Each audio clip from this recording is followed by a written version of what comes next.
Olá, sejam bem-vindos, bem-vindas ao módulo 6, na nossa terceira aula.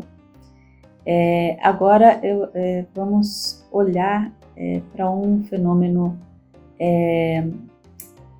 que tem um nome provocativo no debate da sociologia do trabalho.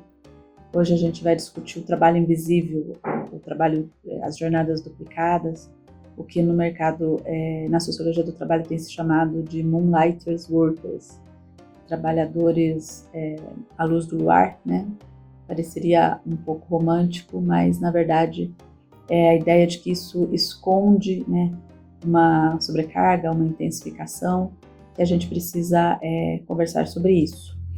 E para começar, eu tomei aqui uma pesquisa realizada em 2022 entre professores estadunidenses sobre o quanto esses professores ocupam outras posições além do seu contrato de trabalho na educação básica.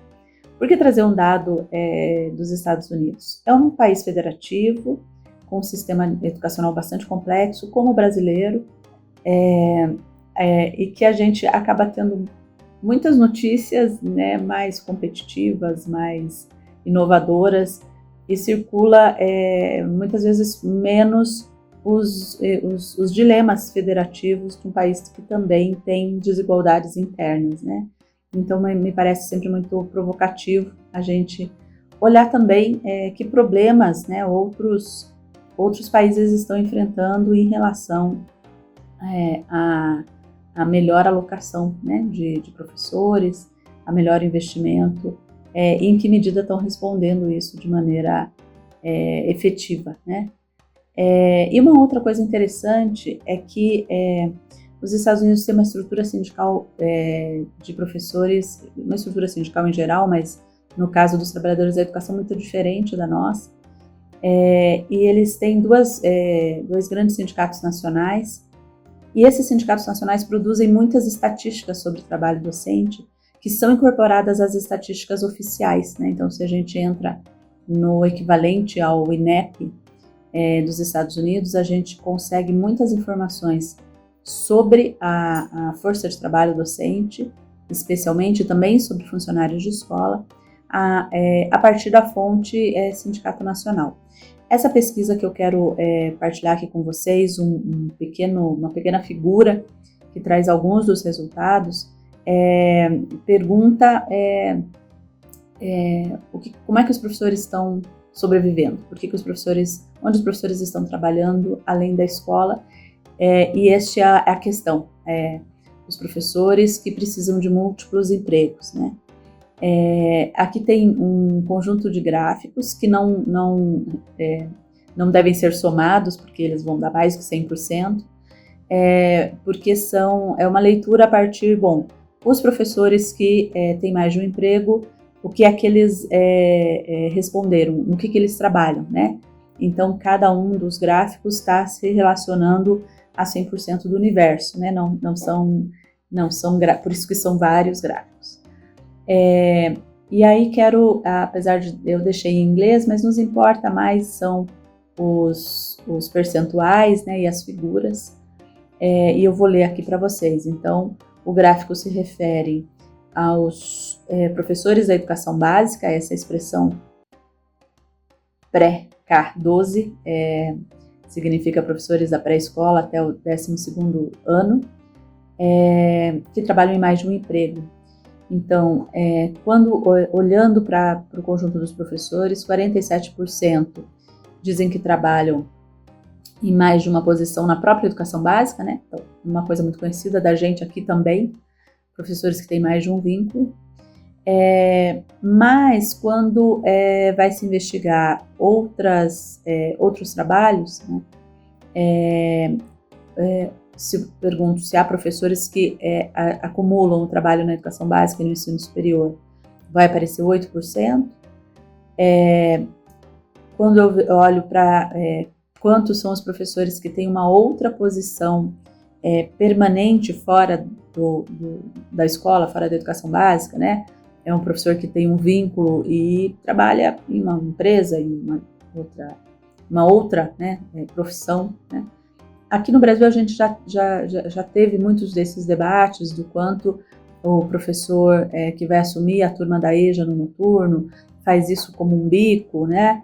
E isso é um debate importante de enfraquecimento da profissionalização docente.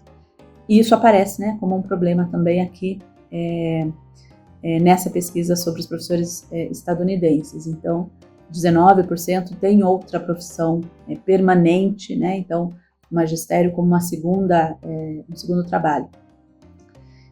30% tem uma posição fora do magistério, mas que é temporária. E aqui, né, começam aí o debate sobre esse emprego invisível. Ou seja, não é alguém que tem uma profissão e vai pegar algumas aulas no magistério, na escola, vai complementar a renda, é o contrário. É alguém que é professor e está complementando sua renda em alguma outra tarefa. E 14% dizem que tem uma posição temporária em algum tipo de aplicativo, Uber ou similares, né? Ou seja, num nível de trabalho bastante precarizado, intensificado. Por que eu estou trazendo esses dados, né? Esta ideia de que tem um trabalho nas sombras, né? A sociologia do trabalho vai definir isso assim: os trabalhadores que buscam fontes de renda extra na forma de segundo emprego no mercado de trabalho são chamados moonlight workers, conceito que recolhe a ideia de um trabalho feito nas sombras ou que, no caso brasileiro, pode ser associado à prática de fazer um bico para complementar a renda. E o que eu quero problematizar com vocês é o que a gente sabe sobre as múltiplas jornadas dos profissionais de educação no Brasil.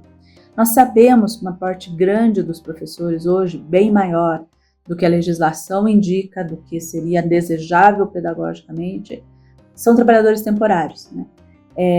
Mas o fato da gente constatar que há trabalhadores temporários tem nos permitido pensar sobre como é que os professores temporários sobrevivem, né? Se os professores temporários são contratados por 10 meses, por 11 meses, por 4 meses, como é que eles fazem nos outros períodos, né? Como é que esses professores estão sobrevivendo, né? E aí, de novo, estou trazendo aqui alguns dados do censo escolar para a gente olhar para os vínculos, né? E aí, retomando aquela ideia de que há segmentações que não são desejáveis dentro da profissão docente. Então, a gente tem hoje dados de 2024, né? 41% dos professores brasileiros na educação básica têm contratos temporários. O que significa isso? Que eles vão mudar de escola, que eles vão ter direito a férias, que eles vão ter seus contratos de trabalho interrompidos. E aí, por que os professores duplicam jornadas? Por que os professores precisam aceitar esses vínculos temporários? Em algumas redes levam 10 anos para fazer concursos, né? Eu tenho concursos de décadas em décadas, mas eu preciso, né? As escolas precisam de efetivo, de pessoas efetivamente trabalhando todo o tempo. E aí, como é que esses professores estão se mantendo, né? Nós fizemos uma pesquisa qualitativa com professores de 5 estados no Brasil e com professores no Chile, né, nos perguntando isso. Como é que os contratos temporários, né, entre outras dimensões que nos interessava discutir, atingem os professores. E tivemos muitas respostas parecidas com o que está no gráfico estadunidense, dos professores dizerem que precisam estar na rede estadual e na rede municipal, porque ora uma é mais difícil, ora valoriza menos o trabalho, então ter 2 vínculos permite ele ter alguma garantia, mas professores dizendo que mantém o vínculo com uma plataforma como Uber, como iFood, porque no momento que ele fica sem aula ele precisa compor o seu salário. Quais as consequências, né, que a gente pode pensar para essas múltiplas jornadas na realidade da escola, né? Do ponto de vista daquilo que a gente discutia na aula anterior, da dignidade do trabalho, efetivamente, eu não consigo fazer com que esse professor viva, né, do seu salário. Então, isso, do ponto de vista individual do trabalhador, é um grande problema. Mas e do ponto de vista do projeto pedagógico da escola? O projeto pedagógico da escola precisa de estabilidade, de planejamento a longo prazo. E como é que eu faço isso com professores que não podem se dedicar, né? E quais são os custos agregados à formação, à atualização profissional, a própria forma de contratação, né? Quando eu tenho que trocar os professores todos os anos porque os vínculos são temporários. Esses são elementos que têm relação direta com o financiamento da educação e têm relação direta com uma perspectiva de uma política de gestão de pessoal nas redes de ensino que merecem ser efetivamente enfrentadas no debate sobre financiamento da educação e profissionais da educação.